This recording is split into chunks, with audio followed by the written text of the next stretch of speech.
चौथे राजकुमार ने राघव के लिए एक कप चाय डाली। वह हल्के से मुस्कुराया। राघव वास्तव में मनुष्यों के बीच एक ड्रैगन है। चाहे जो भी हो, ऐसी हिम्मत वास्तव में प्रशंसा के योग्य है। चौथा राजकुमार मेरी चापलूसी कर रहा है, लेकिन यह छोटा भाई अभी भी नहीं जानता कि तुमने मुझे कैसे पहचाना, राघव ने जवाब दिया। वह वास्तव में जानना चाहता था कि वह क्या भूल गया था। उसे पूरा भरोसा था कि उसकी रूप बदलने की तकनीक में जरा सी भी खामी नहीं थी। एक बुद्धिमान व्यक्ति भी जो 1000 बार सोचता है, कम से कम एक बात भूल ही जाता है। सच कहूं तो मैं पहले तो तुम्हें पहचान ही नहीं पाया था, और जब मैंने तुम्हारे हाथ में अंगूठी देखी तभी मुझे लगा कि कुछ अजीब है। फिर तुम्हारी निगाहों को देखकर मुझे एहसास हुआ कि यह तुम ही हो। चौथे राजकुमार ने राघव के हाथ की ओर इशारा किया। तभी राघव को अचानक एहसास हुआ कि उसने अपनी उंगली पर अपनी स्पेशियल अंगूठी पहनी हुई थी। उस अंगूठी का डिजाइन कीमियागर गिल्ड के लिए खास था। वह वास्तव में इतनी बड़ी जानकारी भूल गया था।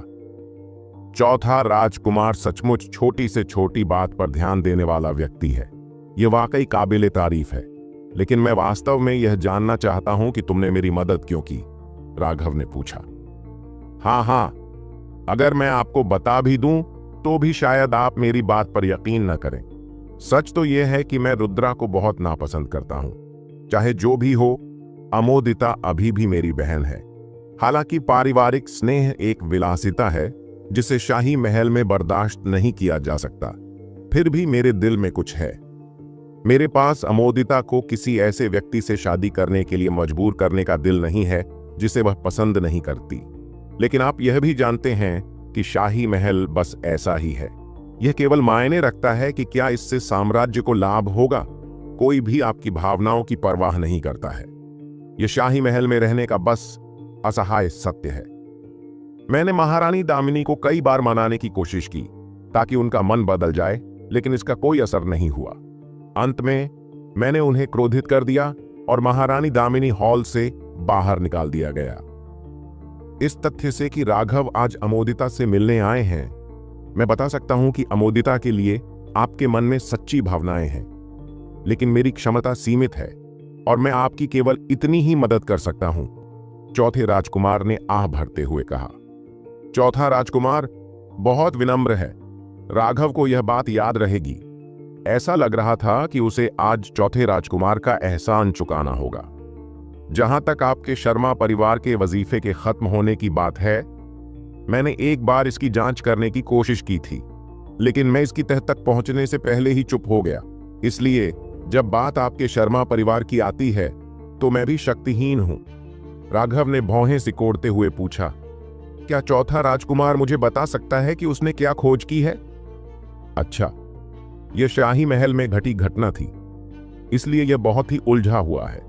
मेरे भाई और मैं भी एक दूसरे के खिलाफ लड़ते हैं और साजिश रचते हैं। जब बात आती है तो मैं वाकई शक्तिहीन हूं। चौथे राजकुमार ने अपना सिर हिलाया। राघव की आंखें थोड़ी चमक उठीं। हालांकि चौथे राजकुमार ने उसे कोई सीधा जवाब नहीं दिया, लेकिन यह तथ्य कि उसने जानबूझकर अपने भाइयों का जिक्र किया था, निश्चित रूप से कुछ हद तक दिलचस्प था। कुल 7 राजकुमार थे। चौथे राजकुमार के अलावा 6 बचे थे। उन बचे हुए 6 में से 7वें राजकुमार को भी बाहर रखा जा सकता था। फिर बचे थे ताज, दूसरे, तीसरे, 5वें और 6ठे राजकुमार। राघव ने फीनिक्स क्राई लालटेन फेस्टिवल में उनमें से प्रत्येक को ध्यान से देखा था। ताज के राजकुमार के अलावा कोई भी अन्य इतना चतुर नहीं लग रहा था।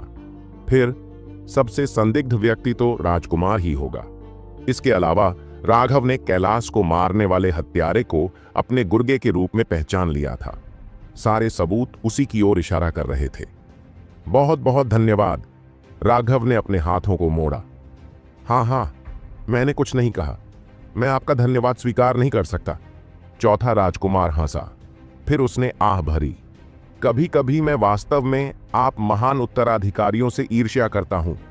आप स्वतंत्र और उन्मुक्त हो सकते हैं, हमारे जैसे नहीं जिनके पास स्वतंत्रता नहीं है। मुझे उन लोगों की भी चापलूसी करनी पड़ती है जिन्हें मैं स्पष्ट रूप से नापसंद करता हूं। इस बारे में बात करते हुए रुद्रा अमोदिता के साथ अपनी शादी की तैयारी के लिए 10 दिनों में आर्य द्वीप लौट रहा है। हालांकि मैं वास्तव में उसके चेहरे पर मुक्का मारना चाहता हूं। मैं उसे केवल एक मुस्कान दे सकता हूं। शाही महल में रहने का यही दुख है। वह सिर्फ 10 दिनों में जा रहा है। राघव ने पलक नहीं झपकाई, लेकिन उसकी आंखों में एक ठंडी रोशनी चमक उठी। चौथे राजकुमार को राघव के हाव भाव में कोई बदलाव नजर नहीं आया। चाय की चुस्की लेते हुए उसने जवाब दिया, हाँ, वह दक्षिणी दर्रे से जा रहा है, जो आर्य द्वीप के लिए एक शॉर्टकट है। एक राजकुमार की शादी में स्वाभाविक रूप से बहुत सारी तैयारियां करनी पड़ती हैं। राघव ने सिर हिलाया और उस जानकारी को ध्यान में रखा। उसी समय उसके दिमाग में एक अजीबोगरीब विचार आया। अगर वह उस योजना को अंजाम दे पाता तो अमोदिता के साथ यह मामला आसानी से सुलझ जाता। चौथे राजकुमार ने राघव से थोड़ी देर तक बातचीत की और फिर उसे विनम्रता से विदा किया। जब वह एक बार फिर अपने कमरे में लौटा तो एक महिला प्रकट हुई। वह महिला 30 साल की लग रही थी। वह लंबी थी और घूंघट में लिपटी हुई थी, जिससे ऐसा लग रहा था कि वह नाराज नहीं हो सकती। उन्होंने कहा, आप अभी जो कर रहे हैं वह बेहद खतरनाक है। चौथा राजकुमार थोड़ा मुस्कुराया और चाय की चुस्की ली। खतरे का मतलब है जोखिम, और जोखिम का मतलब है कि उच्च भुगतान की संभावना है। मुझे लगता है कि यह इसके लायक है। अगर राघव हार जाता है तो वह सिर्फ एक और लाश बन जाएगा। हमारे लिए कोई मतलब नहीं। लेकिन अगर वह सफल होता है तो योजना कुछ कदम आगे बढ़ेगी। माँ, इसकी चिंता मत करो। वह महिला वास्तव में पश्चिमी महल की फीनिक्स क्राई की रानी माँ थी। उसने अपना सिर हिलाया और कहा, मुझे आशा है कि आप जानते हैं कि आप क्या कर रहे हैं। यहां शादी करके मेरा एक मिशन था। आपको और मुझे यह याद रखना होगा। तुम मूल रूप से आर्य द्वीप की राजकुमारी थीं, लेकिन तुम अपने खुद के लक्ष्यों के लिए फेनिक्स क्राई में आई थीं। मेरे लिए? क्या मैं सिर्फ शतरंज का मोहरा बनने के लिए पैदा हुई हूं? वे फेनिक्स क्राई की जमीनों पर कब्जा करने की योजना बना रहे हैं, जिससे रुद्रा इस साम्राज्य का शासक बन जाएगा। फिर वह सभी समृद्ध जमीनों पर एकाधिकार कर लेगा। जब क्रेडिट का समय आएगा तो यह सब उनका होगा। जहां तक हम माँ और बेटे की बात है, क्या हम उनके औजार बनने के लिए किस्मत में हैं? क्यों? चौथे राजकुमार ने अचानक अपना सारा गुस्सा जोर से चिल्लाते हुए बाहर निकाला। उसके अंदर जो करंट था वह किसी ऐसे जानवर की तरह था जिसे उकसाया गया हो और जो किसी भी समय किसी को भी निगल सकता था। आरवी, मुझे पता है कि तुम अंदर से पागल हो। अपनी प्रतिभा के साथ तुम किसी से नहीं हारोगी, लेकिन यह भाग्य है। भाग्य मनुष्य द्वारा तय किया जाता है। मैं अपना भाग्य खुद तय करूंगा। मैं कठपुतली नहीं बनूंगा, मैं सम्राट बनूंगा। यह असंभव है। इसकी चिंता मत करो। मैंने पहले ही अपनी सारी योजनाएं बना ली हैं। ठीक है, महारानी कैसी हैं? चौथे राजकुमार ने पूछा। वह मेरी आत्मा आत्मसात कला के अधीन है। मैं मूल रूप से उसे पूरी तरह से नियंत्रित कर सकती हूं, लेकिन एहतियात के तौर पर मैं हमेशा थोड़ा और नियंत्रण जोड़ती हूं। उसने उदासीनता से उत्तर दिया। ठीक है, अच्छा। अब हमें बस राघव से अच्छी खबर का इंतजार करना है। मुझे उम्मीद है कि वह मुझे निराश नहीं करेगा। चौथा राजकुमार मुस्कुराया। अपना प्याला उठाते हुए उसने एक ही घूंट में उसे खाली कर दिया। जब राघव घर लौटा तो उसने देखा कि गेट के पास 2 गाड़ियां खड़ी थीं। जैसे ही वह गेट के पास से गुजरा, घर की नौकरानी ने तुरंत उसे बताया कि वहां मेहमान आए हुए हैं। राघव चौंक गया, क्योंकि कई सालों से कोई उनके शर्मा परिवार से मिलने नहीं आया था। अब मेहमान क्यों आए हैं? वह सीधे अपनी मां के पास गया। वह पहले से ही देख सकता था कि वह मुस्कुराते हुए मेहमानों के साथ बात कर रही थी। राघव को आते देख उसने जल्दी से कहा, राघव, आओ, अपनी दोनों मौसियों को नमस्कार करो। समूह में 2 बूढ़ी पत्नियां थीं, जो उसकी मां की उम्र की ही थीं। राघव के पास उन्हें मौसी कहकर अभिवादन करने के अलावा कोई विकल्प नहीं था। हा, कितना अच्छा बच्चा है। वह एक पल में बड़ा हो गया है। जल्दी करो तुम लोग, आओ अपने चचेरे भाई का अभिवादन करो। उनमें से एक ने जल्दी से अपने पीछे खड़े कुछ लोगों को आवाज लगाई। वहां 3 पुरुष और 2 महिलाएं थीं। सभी की उम्र लगभग राघव जितनी ही थी। उनमें से एक ने अजीब तरीके से कहा, चचेरे भाई, कई साल हो गए हैं। राघव ने सिर हिलाया। उसे अभी भी इस व्यक्ति की धुंधली सी याद है। जब वे छोटे थे तो इस व्यक्ति ने जबरदस्ती उसके खिलौने छीन लिए थे, जिससे वह रोने लगा था। हालांकि उसे लगा कि अपनी मां के परिवार से अचानक मिलना थोड़ा अचानक था, लेकिन यह देखकर कि वह कितनी खुश थी, राघव को भी लगा कि इसके बारे में कुछ भी कहना बुरा होगा, इसलिए उसने केवल कुछ विनम्र वाक्य कहे। जैसे ही यह सब हुआ, राघव खड़ा हुआ और अलविदा कहा। तभी राघव को अपनी मां से पता चला कि वे उससे माफी मांगने आए थे। राघव, मुझे भी उनसे थोड़ी नाराजगी है, क्योंकि जब हम पहली बार संकट में थे तब उन्होंने हमारी मदद नहीं की थी। हालांकि अब वे आए और मुझे पूरी कहानी बताई। ऐसा नहीं था कि वे मदद नहीं करना चाहते थे, बल्कि ऐसा था कि उन्होंने हिम्मत नहीं की। रोहिणी ने आह भरी। वह संकट पहले ही बीत चुका है और तुम भी एक उच्च दर्जे के कीमियागर बन गए हो। हमारा शर्मा परिवार भी उससे ऊपर उठ गया है। मां ने भी इसके बारे में सोचा है और इसे स्वीकार किया है। अतीत को अतीत ही रहने दो। मुझे उम्मीद है कि तुम भी उनके खिलाफ यह बात नहीं रखोगे। आखिरकार वे तुम्हारी मां के परिवार हैं। राघव ने मन ही मन ठहाका लगाया। उन्होंने मदद करने की हिम्मत नहीं की। जब शर्मा परिवार लगभग उस स्थिति में पहुंच गया था कि वे भोजन का खर्च भी नहीं उठा पा रहे थे, तब वे क्या कर रहे थे? भले ही वे स्पष्ट रूप से मदद करने की हिम्मत न करते हो, फिर भी गुप्त रूप से मदद के लिए थोड़ा पैसा भेजना अविश्वसनीय रूप से आसान काम था। वर्तमान राघव अब एक ऐसी बड़ी हस्ती बन चुका था जिसके बारे में राजधानी में कोई नहीं जानता था। उसका ग्रैंड मास्टर संजय के साथ घनिष्ठ संबंध था और उसने नीलामी में राजेश के साथ प्रतिस्पर्धा करने की हिम्मत भी की थी। यह दिखाने के लिए पर्याप्त था कि वह कितना दबंग था। राघव ने इस तरह का तरीका सबको यह बताने के लिए इस्तेमाल किया था कि उसका शर्मा परिवार अब पहले जैसा शर्मा परिवार नहीं रहा। वह ऐसा व्यक्ति नहीं था जिसे कोई भी धमका सके। ये तथ्य कि वे केवल माफी मांगने आए थे, स्पष्ट रूप से वे सिर्फ पक्षपात करने की कोशिश कर रहे थे। राघव वास्तव में उनसे घृणा करता था, लेकिन चूंकि उसकी मां ने उन्हें पहले ही माफ कर दिया था, इसलिए वह इस बारे में ज्यादा बहस नहीं कर सकता था। अगर उसकी मां चाहती तो वह जो चाहे कर सकती थी। धर्मनिरपेक्ष दुनिया में जीने का मतलब है कि आपको समाज की उम्मीद के मुताबिक जीना होगा। यह देखकर कि राघव की उसके परिवार के प्रति इतनी बुरी प्रतिक्रिया नहीं थी, रोहिणी भी अधिक सहज हो गई। आखिरकार चाहे उसके मन में कितनी भी नाराजगी क्यों ना हो, वे उसके परिवार के सदस्य थे और इतने सालों तक अकेले रहने के कारण वह भी पारिवारिक प्रेम की प्यासी थी। राघव कुछ समय के लिए अपनी मां के साथ गया। मां ने उससे उसकी वर्तमान स्थिति के बारे में कुछ सरल प्रश्न पूछे और उसने कुछ अस्पष्ट वाक्यों में उत्तर दिया। भले ही वह हमेशा की तरह वही कर रहा था, उसे अच्छी खबर बता रहा था, लेकिन बुरी खबर नहीं। फिर भी इससे उसे थोड़ी राहत मिली। उसके बाद राघव एकांत में चला गया। अमोदिता के मामले से निपटने में व्यस्त होने के कारण उसके पास साधना पर ध्यान केंद्रित करने का समय ही नहीं था। अभी उसके पास यह सुनिश्चित करने का एक विचार था कि रुद्रा हमेशा के लिए फीनिक्स क्राई साम्राज्य में बना रहे, लेकिन रुद्रा के चारों ओर हमेशा कई गार्ड रहते थे। उसे सिर्फ एक प्रयास में उस कमीने को पूरी तरह से खत्म करने के लिए पूरी तरह से सुनिश्चित होना था। लेकिन 11वें चक्रवात को संघनित करने के बाद से वह पूरी तरह से भ्रमित हो गया था कि उसे आगे कैसे साधना करनी चाहिए। उसे बिल्कुल भी पता नहीं था कि रक्त संघनन क्षेत्र में प्रवेश करने के लिए असुरासुथरा बॉडी आर्ट का उपयोग कैसे किया जाए, लेकिन उसके लिए और अधिक शक्तिशाली होने का कोई और रास्ता नहीं था।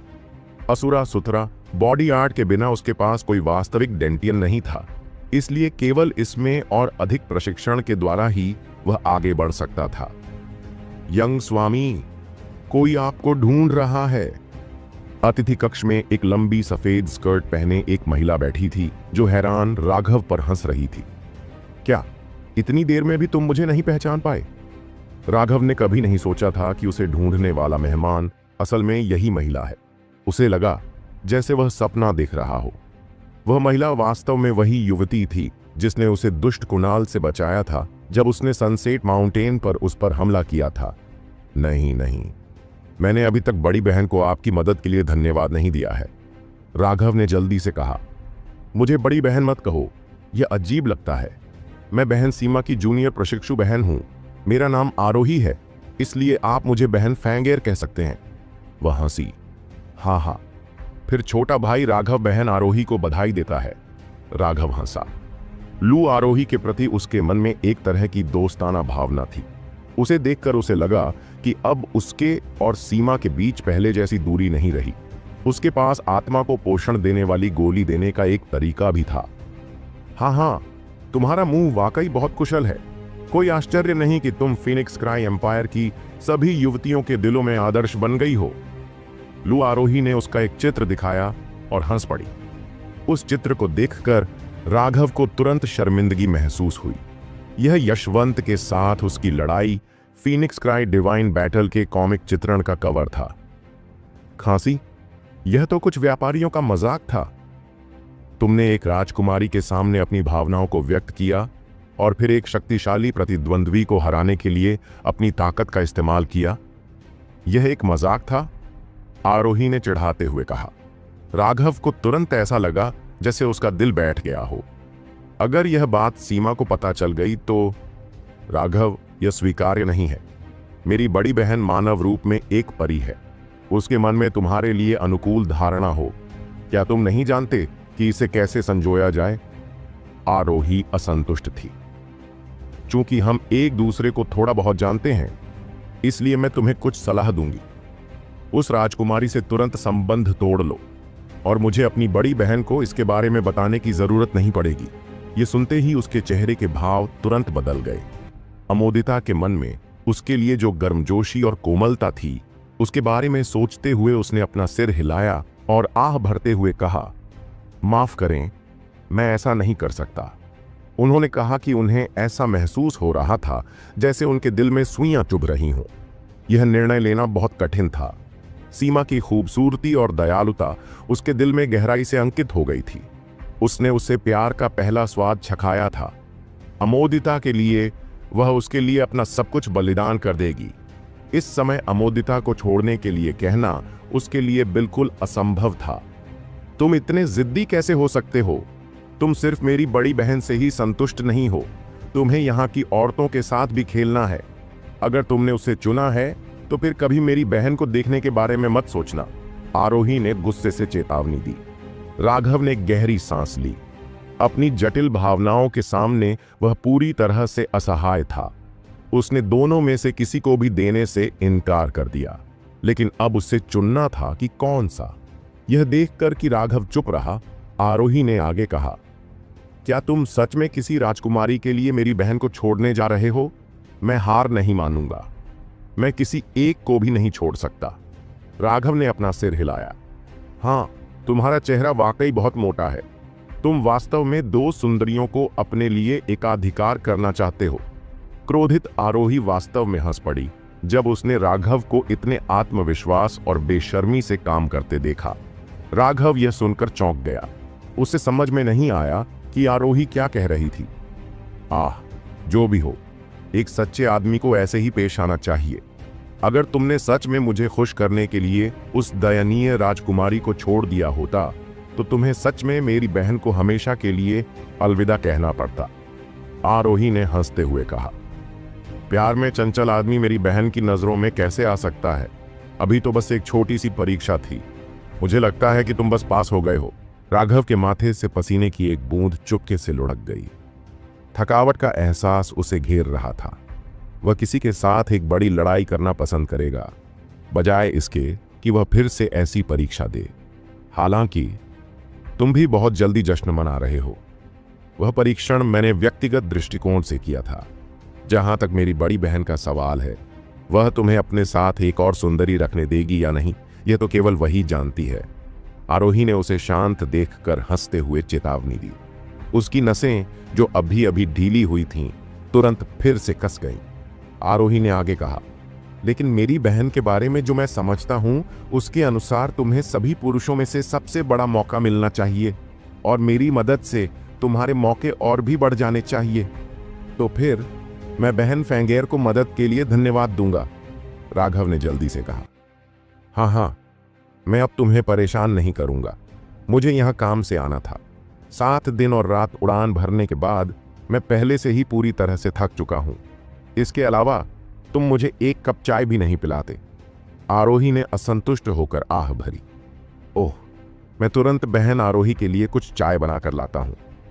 राघव ने जल्दी और सावधानी से उसके लिए 1 कप चाय बनाई। इसके अलावा कोई रास्ता नहीं था। उसे निश्चित रूप से सीमा की खातिर उसे एक अच्छा प्रभाव देना था। आरोही ने अजीब भाव से चाय का प्याला उठाया। क्या आपका शर्मा परिवार आमतौर पर चाय के लिए ठंडा पानी इस्तेमाल करना पसंद करता है? तभी राघव को एहसास हुआ कि बर्तन पहले से ही पूरी तरह ठंडा हो चुका है, लेकिन उसने अपना चेहरा मोटा किया और कहा, यह ठंडी चाय है जिसे ठंडा ही पीना चाहिए। बहन आरोही इसे आजमा सकती है। अगर कोई तुम्हारी बात पर विश्वास कर ले तो यह अजीब होगा, फैंगर ने डांटा। अगर बहन आरोही ठंडी चाय नहीं पीना चाहती तो मैं तुरंत आपके लिए कुछ गर्म चाय बना दूंगी। भूल जाओ इस बारे में। जब तक तुम्हारा दिल सही है तब तक सब ठीक है। इस तरह आना जाना वाकई बहुत परेशान करने वाला है, लेकिन अगर मैं ऐसा नहीं करता तो मुझे तुम्हारे लिए बहुत दुख होता। एक पल के लिए राघव को समझ नहीं आया कि हंसे या रोए। यह आरोही वाकई शरारती थी, लेकिन फिर भी वह बहुत मासूम और जिंदा दिल थी। वह जो चाहती थी कह देती थी। लोगों के लिए उसके साथ दोस्ताना व्यवहार करना वाकई आसान था। पवन आत्मा मंडप इस जगह से कई हजार मील दूर था।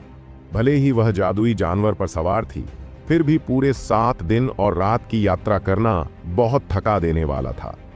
इसलिए वह समझ सकता था कि वह उसे चिढ़ा रही थी। अगली बार मैं तुम्हें कुछ अच्छी खबर सुनाऊंगा। मेरी बहन ने मुझे तुम्हारे लिए एक उपहार दिया है। आरोही ने एक तरफ रखे छोटे से ट्रंक की ओर इशारा किया। तभी राघव को एहसास हुआ कि वहां 2 फीट लंबा आयताकार ट्रंक था। जब ट्रंक को धीरे से खोला गया तो राघव यह देखकर आश्चर्यचकित रह गया कि अंदर एक छोटा सा रोएंदार प्राणी था। यह एक छोटा सा भेड़ी या शावक था जो केवल एक हथेली के आकार का था। इसका शरीर पूरी तरह से बर्फ की तरह सफेद था। माथे के बीच में केवल एक छोटा सा फर का हिस्सा आग की तरह लाल रंग का था। यह बेहद प्यारा था। इस छोटे से बच्चे ने जन्म के बाद अभी तक अपनी आंखें भी नहीं खोली थीं। वह अंधाधुंध इधर उधर खोज रहा था। ऐसा लग रहा था जैसे वह भोजन की तलाश में हो। Scarlett flame स्नोवुल्फ? राघव बहुत चौंक गया। यह एक जादुई जानवर का बच्चा था जिसके बारे में उसने पहले पढ़ा था। स्कारलेट फ्लेम स्नोवुल्फ, इसका शरीर पूरी तरह से बर्फ जैसा सफेद था। सिर्फ एक छोटा सा फर था जो चटक लाल रंग का था। इसे पहचानना बेहद आसान था, लेकिन ज्यादातर स्कारलेट फ्लेम स्नोवुल्फ पूरी तरह से शुद्ध नस्ल के नहीं थे। उनके फर का रंग हल्का होता था और कभी कभी उसमें कुछ धब्बे भी होते थे, लेकिन इस स्नोवुल्फ शावक पर एक भी दाग नहीं था। इसका मतलब था कि यह एक बेहद शुद्ध रक्त वाला स्कारलेट फ्लेम स्नोवुल्फ था। ऐसा लाल रंग का ज्वाला हिम भेड़ी या जो पूरी तरह से शुद्ध था, परिपक्व होने पर एक अधिपति 3रे दर्जे का जादुई जानवर बन जाएगा और यह 4थे दर्जे के जादुई जानवरों के खिलाफ भी मुकाबला कर सकता है। यह एक ऐसा अस्तित्व था जो टेंडन परिवर्तन क्षेत्र से आगे निकल गया था। सही है, यह एक शुद्ध रक्त वाला स्कारलेट फ्लेम स्नो वुल्फ है जो अभी अभी पैदा हुआ है।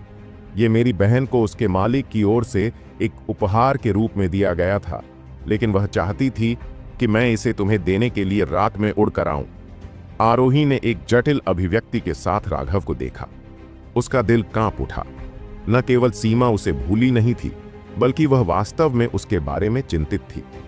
एक सुंदरी की ऐसी शुद्ध भावनाओं ने राघव को रोने के लिए मजबूर कर दिया। मूल रूप से बहन चाहती थी कि यह आपके लिए एक कमजोर घरेलू पालतू जानवर हो, लेकिन उसने निश्चित रूप से कभी नहीं सोचा था कि आप पहले से ही एक गोली विशेषज्ञ बन चुके होंगे। आपकी आध्यात्मिक शक्ति कम नहीं है, इसलिए मैं आपको जानवरों को नियंत्रित करने के लिए कुछ तकनीकें सिखा सकता हूं। फिर यह स्कारलेट फ्लेम स्नो वुल्फ एक लड़ाकू घरेलू पालतू जानवर बन सकता है, आरोही ने कहा। साधारण मार्शल कलाकार हमेशा अपने मार्शल बल या अन्य तकनीकों का उपयोग करके जादुई जानवर को धीरे धीरे वश में कर लेते हैं, जिससे वह एक घरेलू पालतू जानवर बन जाता है। लेकिन ऐसा घरेलू पालतू जानवर परिपूर्ण नहीं था। आखिरकार जादुई जानवरों में एक हिंसक और क्रूर आभा होती थी जिसे हटाया नहीं जा सकता था। घरेलू पालतू जानवर द्वारा अपने मालिक को खा जाना एक आम बात थी, लेकिन फिर भी जादुई जानवर, घर के पालतू जानवर अभी भी बेहद कीमती थे। हालांकि यह थोड़ा खतरनाक था। एक बार जब इसे ठीक से प्रशिक्षित किया गया और अगर इसका सही तरीके से इस्तेमाल किया गया तो जादुई जानवर निश्चित रूप से आपकी लड़ाकू ताकत के लिए एक बेहद भयानक अतिरिक्त था। युद्ध के घरेलू पालतू जानवर की खास बात यह थी कि उसे बहुत बेहतर तरीके से नियंत्रित किया जा सकता था। हालांकि जादुई जानवर पर इस तरह का नियंत्रण रखने के लिए बहुत मजबूत आध्यात्मिक शक्ति की आवश्यकता होती है। आम लोग इसके लिए बिल्कुल असमर्थ थे। जादुई जानवर से जुड़ने और संवाद करने के लिए आध्यात्मिक शक्ति का उपयोग करके जानवर और मानव दोनों एक साथ काम कर सकते हैं। न केवल युद्ध के घरेलू पालतू जानवर की शक्ति बहुत अधिक थी, बल्कि इसके अपने मालिक को धोखा देने की संभावना भी बहुत कम थी। हालांकि इसके लिए आपकी आध्यात्मिक शक्ति को लंबे समय तक जादुई जानवर से जुड़े रहने की भी आवश्यकता थी, जो थका देने वाला भी था। सीमा को राघव की वर्तमान ताकत के बारे में पता नहीं था। उसने शावक को इस उम्मीद में भेजा था कि स्कारलेट फ्लेम स्नो वुल्फ बड़ा होने पर राघव का अनुसरण करेगा और भविष्य में एक अतिरिक्त जीवन संरक्षण उपाय होगा। लेकिन वर्तमान राघव पहले से ही एक गोली विशेषज्ञ था। आरोही ने उसे जादुई जानवरों को नियंत्रित करने के लिए कुछ तकनीकें सीधे सिखाईं। आरोही को यह देखकर आश्चर्य हुआ कि राघव ने सिर्फ एक संक्षिप्त व्याख्या से ही तकनीकों को समझ लिया। फिर उसने कुछ सवाल पूछे जो तकनीक के काम करने के मूल तक पहुंच गए। लेकिन आरोही राघव को कितना सिखा सकती थी, इसकी एक सीमा थी। वह उसे केवल जानवरों को नियंत्रित करने की सामान्य तकनीकें ही सिखा सकती थीं, जो जनता में प्रचलित थीं। जहां तक उसके संप्रदाय की मुख्य तकनीकों का सवाल है, वह बिना अनुमति के उन्हें सिखाने की हिम्मत नहीं कर सकती थी। राघव की बुद्धिमत्ता ने आरोही को पूरी तरह से जीत लिया था। उसे एहसास हुआ कि राघव निश्चित रूप से एक राक्षस था। उसे हर शब्द याद था और वह लगभग तुरंत ही सब कुछ समझ लेता था।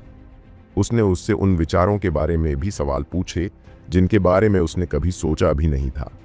वह शर्मा एस्टेट में आधे दिन तक रुकी। जब आरोही ने देखा कि राघव ने उसके द्वारा बताई गई सभी तकनीकों को पूरी तरह समझ लिया है, तो वह सीधे वहां से चली गई। लेकिन जाने से पहले राघव ने उसे सीमा को देने के लिए कीमती आत्मा को पोषण देने वाली गोली दी।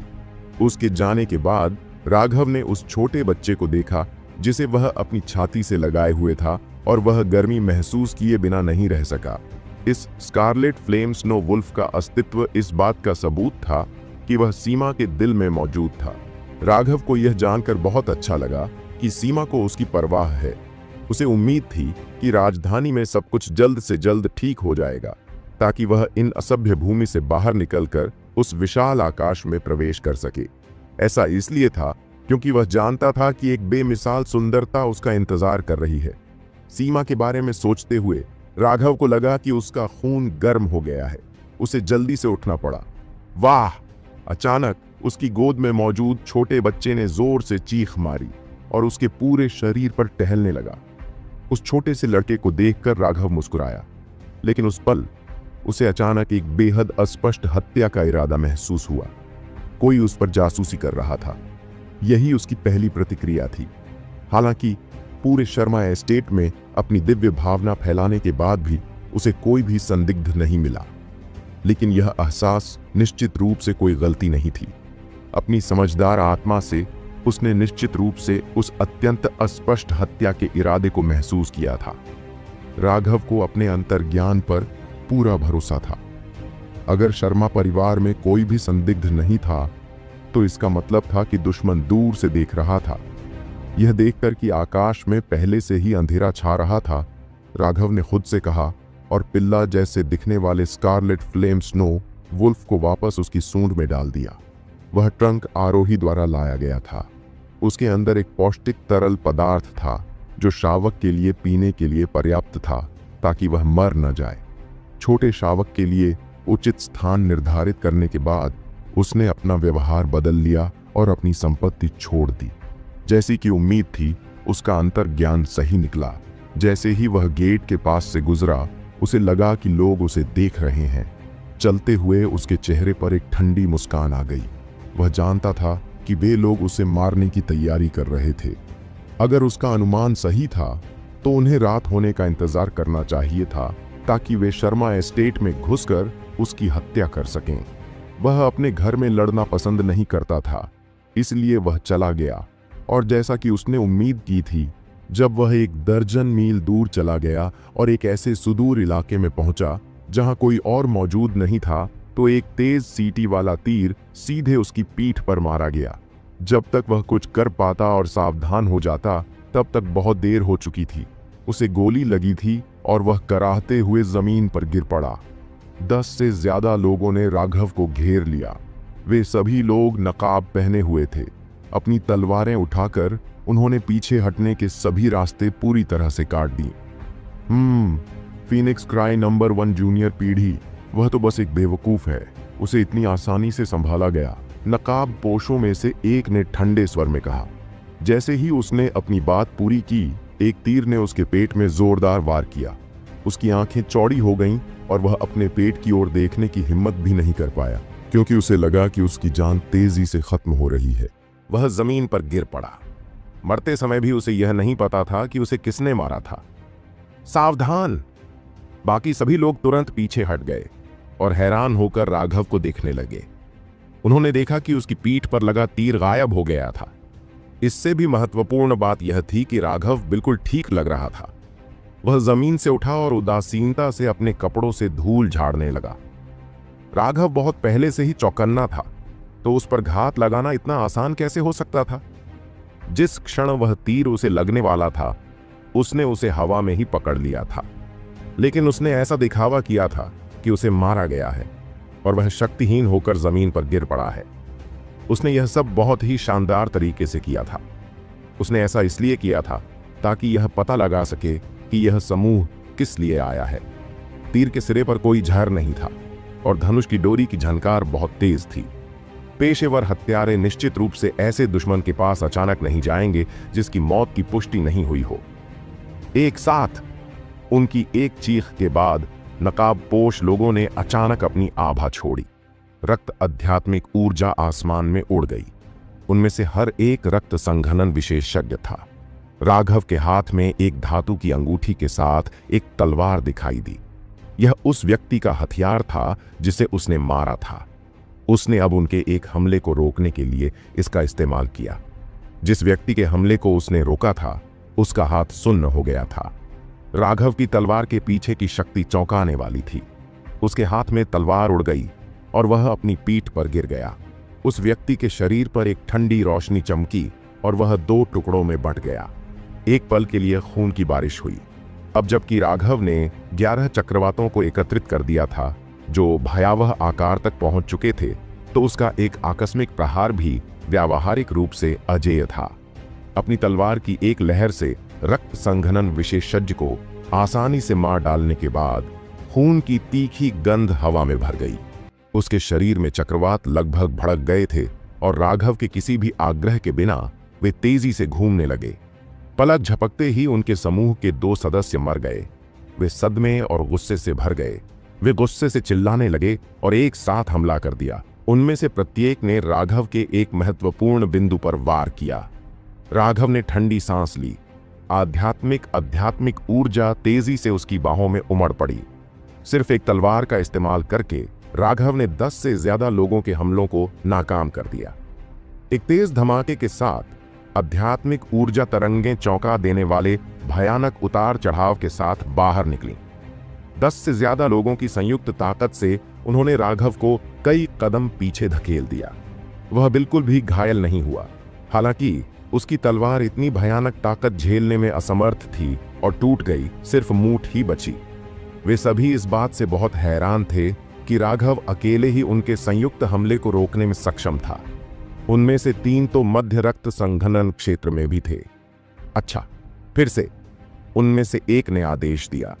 हालांकि उसकी आवाज दबी हुई थी कि चुप रहो, लेकिन उस आवाज में कुछ ऐसा अजीब था जिसे बयान नहीं किया जा सकता। उन्हें इस बात की याद दिलाने की जरूरत नहीं थी, क्योंकि वे सभी जानते थे कि यह सबसे अच्छा पल था। वे सभी निहत्थ थे, राघव पर टूट पड़े। उन नकाबपोश काले लबादे वाले हमलावरों को देखकर उसके चेहरे पर एक उपहासपूर्ण मुस्कान उभरी। उसने अपनी अंगूठी को हल्के से रगड़ा। सुनहरी रोशनी ने अचानक आसमान को जगमगा दिया। एक विशाल युद्ध कुल्हाड़ी हवा में चीरती हुई चली गई। यह बिल्कुल पूर्णिमा के चांद की तरह था, जो एक शोकपूर्ण चाप में झूल रहा था। खून और टूटे हुए अंग हर जगह उड़ रहे थे। युद्ध कुल्हाड़ी की भयानक ताकत ने जमीन में एक बड़ा गड्ढा खोद दिया। उनमें से 9 उसके नीचे दबकर मर गए। अब केवल 3 ही बचे थे, और ऐसा इसलिए था क्योंकि वे तीनों कुछ हद तक धीमे थे। जब उन्होंने अचानक उसके हाथों में एक विशाल युद्ध कुल्हाड़ी देखी, तो वे सहज रूप से थोड़ा धीमे हो गए, जिससे वे मौत से बच गए।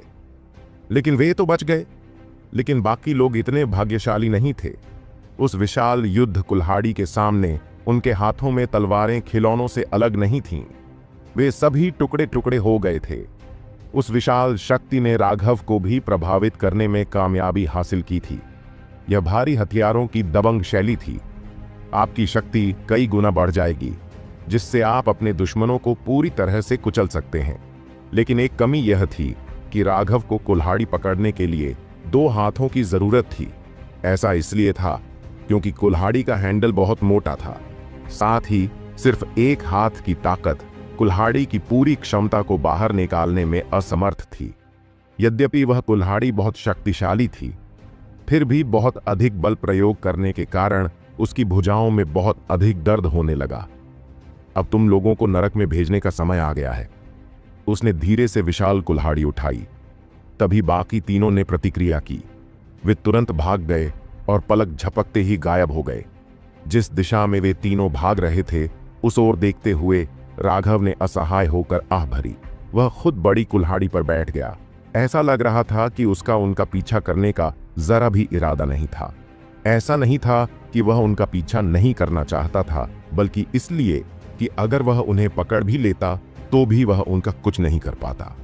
माउंटेन स्प्लिटिंग बैटल एक्स के वजन और शक्ति को कम आंकने के कारण उसने गलत अनुमान लगाया कि उसे कितनी ताकत का इस्तेमाल करना चाहिए, और अंततः उसका अपना कंधा उखड़ गया। उसका बैटल एक्स उठाना सिर्फ उन्हें डराने के लिए था, अन्यथा अगर वे भागे नहीं तो वह ही भागेगा। अपने कंधे को मोड़ते हुए उसने उसे वापस उसके गड्ढे में डाल दिया। अचानक वह बगल की झाड़ियों की ओर मुड़ा और बोला, इतने लंबे समय तक छिपे रहने के बाद क्या तुम्हें नहीं लगता कि अब बाहर आकर कुछ बातें कहने का समय आ गया है? वे झाड़ियां खामोश रहीं। राघव ने हल्के से मुस्कुराया और अचानक उसके हाथ में एक लाल औषधीय गोली आ गई। उसकी उंगली के एक झटके से लाल गोली झाड़ियों में गिर गई। वह दवाई की गोली झाड़ियों में गिरते ही फट गई। लाल धुएं की अनगिनत लपटें तुरंत हवा में भर गईं। धुआं बहुत तेजी से फैल गया और सैकड़ों मीटर दूर तक पहुंच गया। वह एक जहरीली गोली थी। कीमियागरों द्वारा परिष्कृत की गई गोलियां सिर्फ जान ही नहीं बचाती थीं, वे जान भी ले सकती थीं। राघव ने उस जहरीली गोली को लंबे समय तक अपने पास रखा था। हीरोइक असेंबली हाउस में जब उसने यशवंत के खिलाफ लड़ाई लड़ी थी, तो वह बस उसका इस्तेमाल करने ही वाला था कि तभी क्राउन प्रिंस वहां आ गया। यह जीवन रक्षक उपाय था, लेकिन अब जब उसके पास और भी बेहतर औषधीय गोलियां थीं, तो उस गोली का कोई मतलब नहीं रह गया था। एक आकृति तेजी से झाड़ियों से निकलकर दूर की ओर भागी। मैं तुम्हें सलाह दूंगा कि तुम भागो मत, नहीं तो कुछ ही मिनटों में जहर तुम्हारे दिल तक पहुंच जाएगा और तुम मर जाओगे, राघव ने उदासीनता से कहा। वह आकृति एक पल के लिए रुक गई और रुक गई। शायद वह सोच रहा था कि राघव सच बोल रहा है या नहीं, लेकिन अंत में उसने रुकने का फैसला किया। यंग मास्टर की तकनीकें सचमुच प्रशंसा के योग्य हैं। वह व्यक्ति धीरे धीरे चलकर आया और झुककर प्रणाम किया। वह लगभग 20 साल का लग रहा था। वह थोड़ा दुबला पतला और कमजोर दिख रहा था। उसका चेहरा असाधारण रूप से सादा था, जिसे भीड़ में पहचान पाना मुश्किल था। आप कौन हैं? यंग स्वामी को रिपोर्ट करते हुए, यह छोटा सा बच्चा शेरा है। मुझे आपके पिता ने अपनी पत्नी और बेटे की गुप्त रूप से रक्षा करने के लिए भेजा था, शेरा ने कहा। मेरे पिता? क्या आपके पास इसका कोई सबूत है? राघव को सुखद आश्चर्य हुआ, लेकिन उसे अभी भी सबूत की जरूरत थी। उस व्यक्ति ने अपने लबादे से कुछ निकाला और राघव को थमा दिया।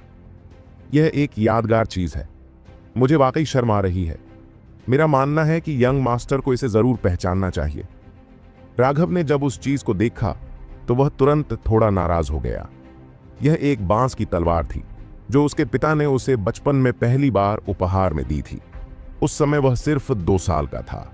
वह उस समय इतना उत्साहित था कि उसने उसे ऐसे लहराया जैसे वह कोई महान विशेषज्ञ हो। उस समय उसके पिता हर दिन ऐसे ही उसके साथ जाते थे। जब वह अपनी बांस की तलवार को बेतहाशा घुमाता था तो कभी कभी वह उसे प्रोत्साहित करते थे और उसकी मां चुपके से एक तरफ हंसती थी। वे उनके 3 लोगों के परिवार के नरम और गर्म दिन थे। वे दिन ऐसे लगते थे जैसे कल की ही बात हो। उसे अपने पिता की सख्त लेकिन लाड प्यार भरी अभिव्यक्ति दिखाई दे रही थी। लेकिन बच्चा तो बच्चा ही होता है। खिलौना ऐसी चीज होती है जो लंबे समय तक नई नहीं रहती। बाद में वह असली तलवारों और ब्लेडों से मोहित हो गया। वह बांस की तलवार कहीं खो गई थी, जिसके बारे में उसने कभी सोचा भी नहीं था। अब बांस की तलवार को देखते हुए उसने देखा कि उसमें एक चमक थी। यह स्पष्ट रूप से कुछ ऐसा था जो केवल हजारों बार घुमाने से ही पीछे रह सकता था। मास्टर वाकई इन सालों में अपने बेटे और पत्नी से मिलना चाहते थे, लेकिन वे अपने परिवार से फिर से नहीं मिल पाए। हालांकि अगर उन्हें पता चले कि उनका बेटा इस मुकाम पर पहुंच गया है तो उन्हें निश्चित रूप से बेहद खुशी होगी, शेरा ने कहा। राघव ने बांस की तलवार को सावधानी से एक तरफ रख दिया। अपने पिता की इस खबर ने उसे और भी अधिक उत्साहित कर दिया, जैसे कि वह अपने वर्तमान दायरे से बाहर निकल रहा हो। इतने साल हो गए, लेकिन उसके पिता ने कभी भी एक बार भी जवाबी पत्र नहीं भेजा। कभी कभी वह वास्तव में सोचता था कि क्या उसके पिता अब अपनी पत्नी और बच्चे को नहीं चाहते हैं। यह कहना झूठ होगा कि उसके अंदर जरा भी द्वेष नहीं था। आज शेरा की बातें सुनकर उसके दिल की वह टीस आखिरकार दूर हो गई। साथ ही उसे थोड़ी शर्म भी आई। अपने पिता पर भरोसा करने के मामले में वह अपनी मां के बराबर नहीं था। वापस एस्टेट में आ जाओ, मुझे तुमसे कुछ बातें करनी हैं, राघव ने कहा। अब उसे बहुत सी बातें समझ में आ गई थीं। हालांकि उसे पूरी तस्वीर नहीं पता थी, लेकिन उसे लगा कि अब वह अपनी किस्मत बदलने में सक्षम है। यंग गुरु, आप मुझ पर ऐसे ही विश्वास करते हैं? शेरा आश्चर्यचकित था। बेशक, मैं तुम पर यकीन करता हूं। ऐसा इसलिए क्योंकि अगर तुमने अभी झूठ बोला होता तो आज तुम लाश बन चुके होते। बेशक, मैं तुम पर विश्वास करता हूं। ऐसा इसलिए क्योंकि अगर तुमने अभी झूठ बोला होता तो आज तुम लाश बन चुके होते। राघव के हल्के फुल्के शब्द आत्मविश्वास से भरे हुए थे। शेरा बहुत घबरा गया, लेकिन अपने शरीर की जांच करने पर उसे कोई बदलाव नजर नहीं आया। मैंने जो गोली फेंकी है उसे आत्मा जलाने वाली गोली कहते हैं। अगर आप अभी अपनी सांस पूरी तरह से बंद कर दें तो भी यह बेकार होगा। वह जहरीली गैस सीधे आपके रोम छिद्रों को नष्ट कर देती है और आपके रक्त प्रवाह में प्रवेश कर जाती है। अगर आप बहुत ज्यादा ताकत का इस्तेमाल करते हैं या जोरदार तरीके से लड़ते हैं तो आपका खून तेजी से बहने लगेगा और जहर तुरंत आपकी आत्मा पर हमला कर देगा। उस समय आपकी मौत निस्संदेह होगी, राघव ने समझाया।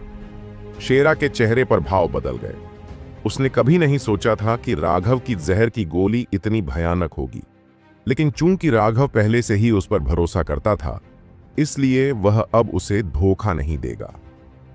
मैं तुम पर इसलिए विश्वास करता हूं क्योंकि मुझे अपनी गोलियों पर पूरा भरोसा है। अगर तुमने अभी झूठ बोला होता जब मैंने तुमसे पूछा था तो तुम्हारा खून तेजी से बहने लगता। तब तक तुम्हारे 7 छिद्रों से खून बहने लगता। लो, इसे खा लो। राघव ने शेरा को एक औषधीय गोली दी। शेरा ने उसे सीधे निगल लिया। इस गोली को लेने के बाद आपके शरीर में मौजूद जहर बाहर निकल जाएगा। हालांकि इसका असर थोड़ा धीमा है, इसलिए आप अगले 3 दिनों तक किसी भी तरह की जोरदार लड़ाई नहीं कर सकते। ठीक है, चलो चलते हैं। राघव सीधे घर की ओर चल पड़ा। शेरा जल्दी से उसके साथ चलने लगी। वे पीछे खून और कटे हुए अंगों का एक दयनीय क्षेत्र छोड़ गए। कमीने, तुमने वाकई मेरी पीठ पीछे राघव को मारने की हिम्मत की। क्या तुम्हें लगता है कि मैं तुम्हें मारने की हिम्मत नहीं करूंगा? एक गुप्त कमरे में एक सफेद लबादा पहने आदमी गुस्से में रुद्रा को कोस रहा था। उससे एक जानलेवा आभा निकल रही थी।